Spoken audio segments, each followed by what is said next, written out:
إن الحمد لله نحمده ونستعينه ونستغفره ونعوذ بالله من شرور أنفسنا ومن سيئات أعمالنا من يهده الله فلا مضل له ومن يضلل فلا هادي له أشهد أن لا إله إلا الله وحده لا شريك له وأشهد أن محمدا عبده ورسوله اللهم صل على سيدنا محمد وعلى آل سيدنا محمد فقال الله تعالى في القرآن الكريم أعوذ بالله من الشيطان الرجيم بسم الله الرحمن الرحيم يا أيها الذين آمنوا اتقوا الله حق تقاته ولا تموتن إلا وأنتم مسلمون يا أيها الناس اتقوا ربكم الذي خلقكم من نفس واحدة وخلق منها زوجها وبث منهما رجالا كثيرا ونساء واتقوا الله الذي تساءلون به والأرحام إن الله كان عليكم رقيبا فقال النبي صلى الله عليه وسلم فإن أصدق الحديث كتاب الله وخير الهدى هدى محمد صلى الله عليه وسلم وشر الأمور محدثاتها وكل محدثة بدعة وكل بدعة ضلالة وكل ضلالة في النار. Sidang Jumat yang dimuliakan Allah Subhanahu wa taala. Melalui mimbar Jumat yang mulia ini, khatib mewasiatkan dan menyampaikan pesan khususnya kepada diri khatib pribadi dan kepada seluruh jamaah sekalian.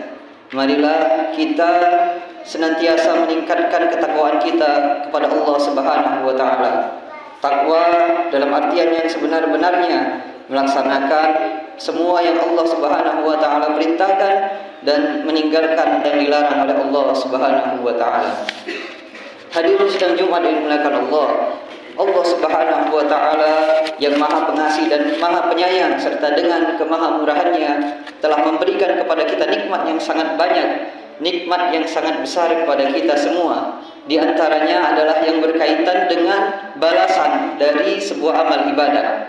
Kita semua tahu bahwa umur umat Muhammad ini kalau tidak 60-70 tahun. Waktu yang sangat singkat wahai kaum muslimin. 60-70 tahun, bahkan ada yang lebih, namun itu sangat sedikit. Waktu yang sangat singkat. Tapi Allah dengan kemahamurahannya memberikan kita di waktu yang singkat ini pelipat gandaan amal ibadah.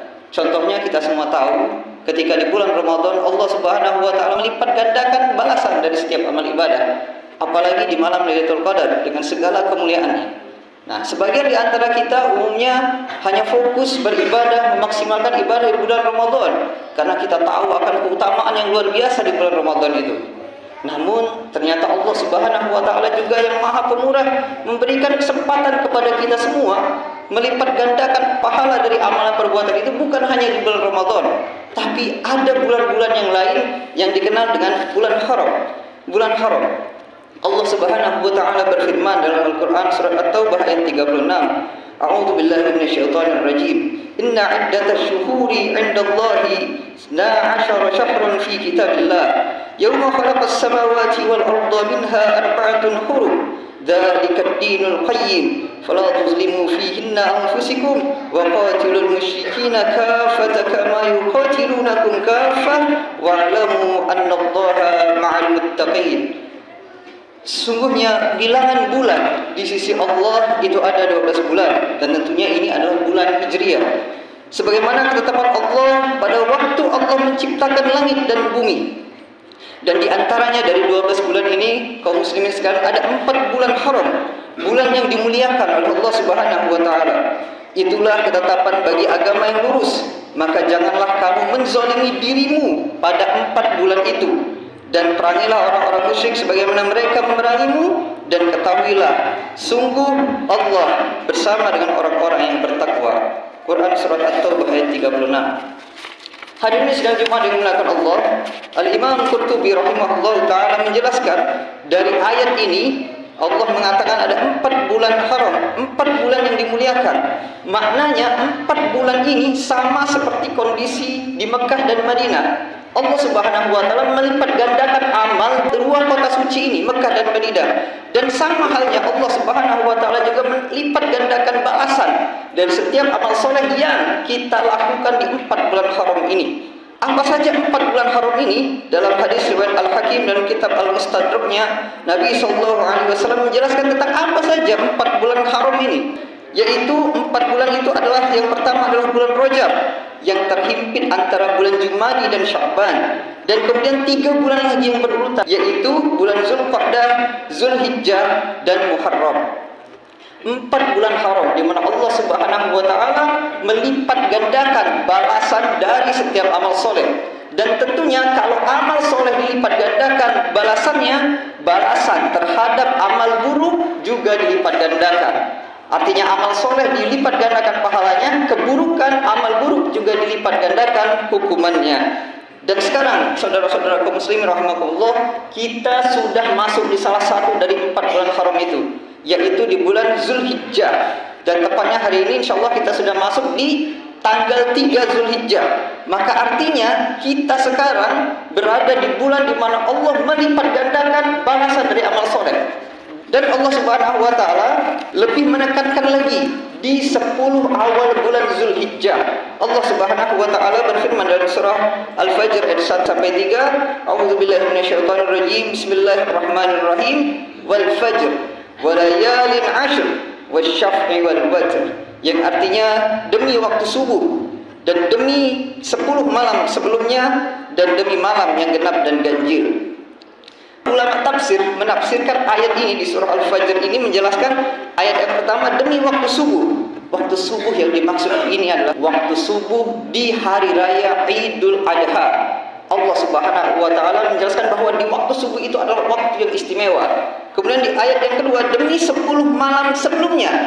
Kalau di Idul Adha itu adalah tanggal 10 Zulhijjah, maka 10 malam sebelumnya berarti dari malam pertama Zulhijjah. Allah memberikan keutamaan yang luar biasa. Dan demi malam yang genap dan ganjil. Malam yang genap ini maksudnya adalah malam di 10 Zulhijjah itu sendiri, dan malam ganjilnya adalah malam di hari Arafah, yaitu tanggal 9 Zulhijjah. Saudara-saudara kaum muslimin, berdasarkan ayat ini juga maka para ulama tafsir mengungkapkan bahwa 10 awal di bulan Zulhijjah ini, hari ini termasuk di hari ketiga, ini adalah hari yang sangat istimewa, hari-hari emas di mana Allah Subhanahu wa taala melipat gandakan amalan, pahala, balasan dari amal-amal soleh itu sendiri. Dalam hadis Nabi sallallahu alaihi wasallam menjelaskan, "Ma min ayyamin al-'amalu shalih fiha ahabbu ila Allah min hadhihi al-ayyami, yakni ayyam al-'ashr." Qala ya Rasulullah, walal jihadu fi sabilillah, walal jihadu fi sabilillah illa rajulun kharaja bi nafsihi wa malihi falam yarji' min dzalika bi syai'. Nabi sallallahu alaihi wasallam menjelaskan keutamaan di 10 awal Zulhijjah melalui hadisnya yang mulia. Beliau mengatakan tidak ada hari-hari yang amal soleh baik wajib maupun sunnah di dalam hari-hari itu lebih dicintai oleh Allah Subhanahu wa taala selain 10 hari pertama di bulan Zulhijjah. Hari ketiga berarti ini masuk ke dalam hadis tadi. Amal soleh ini lebih dicintai oleh Allah Subhanahu wa taala. Kemudian para sahabat bertanya, "Ya Rasulullah, apakah termasuk lebih utama dari jihad di jalan Allah? Ini amalan yang kita lakukan nih di hari ini nih tanggal 3, apakah lebih baik dibanding jihad di jalan Allah?" Maka Nabi sallallahu alaihi wasallam menjawab, lebih utama, lebih baik daripada jihad. Bayangkan saudara-saudara sekalian, kita di sini sholat Jumat berzikir, duduk mengharapkan ridho dari Allah, pahalanya jauh lebih besar daripada jihad fi sabilillah. Karena kita sekarang berada di posisi 10 awal Zulhijjah itu. Kemudian Rasulullah menambahkan, amalan tadi di 10 awal Zulhijjah ini bisa menyamai jihad. Jihad yang bagaimana? Jihad yang dikatakan oleh Nabi, seseorang laki-laki yang keluar dengan jiwanya, dengan hartanya, berperang di jalan Allah, kemudian hartanya habis dan ia pun mati syahid, baru bisa menyamai amal ibadah yang dilakukan di 10 awal Zulhijjah ini. Maka saudara-saudaraku kaum muslimin rahimakumullah, sekarang kita berada di hari-hari emas. Maka kita bersama-sama niatkan, kita ikhlaskan kepada Allah untuk memaksimalkan ibadah di bulan-bulan ini, di hari-hari ini. Semoga Allah Subhanahu wa taala menerima semua amal ibadah kita semua. Kemudian saudara-saudaraku kaum muslimin rahimakumullah, beberapa amalan yang bisa kita maksimalkan selain dari amal-amal yang wajib. Yang pertama misalnya adalah ibadah haji. Dan tentu kita tahu bahwa haji yang mabrur tidak ada balasan kecuali surga. Namun bagi kita yang sekarang berada di tanah air, tentu kita bisa memilih amal-amal ibadah yang lain selain dari ibadah haji. Di antaranya adalah berpuasa.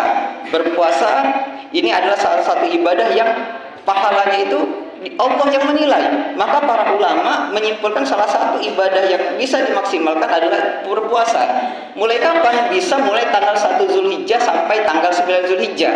Tapi mungkin karena kesibukan, aktivitas, kita bisa memaksimalkan di tanggal 9 Zulhijjah, saudara-saudara sekalian. Di mana tanggal 9 Zulhijjah itu adalah hari Arafah. Rasulullah SAW mengatakan bahwa puasa di hari Arafah ini yukaffirus sanatal madiyah wal baqiyah, menghapus dosa kecil setahun yang lalu dan setahun yang akan datang. Selain dari puasa, kita juga bisa memaksimalkan sholat malam di malam-malam 10 awal Zulhijjah ini dengan dalil di surah Al-Fajr ayat 1 sampai 3 tadi. Kemudian juga yang bisa kita lakukan di antaranya berkurban. Ya, hal ini diikutkan dengan perintah salat Idul Adha, di mana Allah Subhanahu wa taala mengatakan fasholli li rabbika wanhar. Salatlah dan sembelihlah hewan kurban. Dan selain berkurban, maka Allah juga merintahkan kepada kita semua, kita bisa memperbanyak amal soleh yang lain, mulai dari zikir, baca Quran, bakti kepada orang tua, ziarah kubur ataupun yang lain-lainnya. Oleh karena itu, saudara-saudara kaum muslimin rahimakumullah, kita berada di hari-hari emas, di mana Allah Subhanahu wa taala melipat gandakan amalan dari setiap amal soleh dan juga melipat gandakan hukuman dari keburukan yang dilakukan. Maka kita niatkan untuk melaksanakan amal ibadah semaksimal mungkin dan berupaya untuk menjauhi hal-hal yang dilarang oleh Allah Subhanahu wa taala. Aqulu qouli hadza wa astaghfirullah li wa lakum fastaghfiru innahu huwal ghafurur rahim.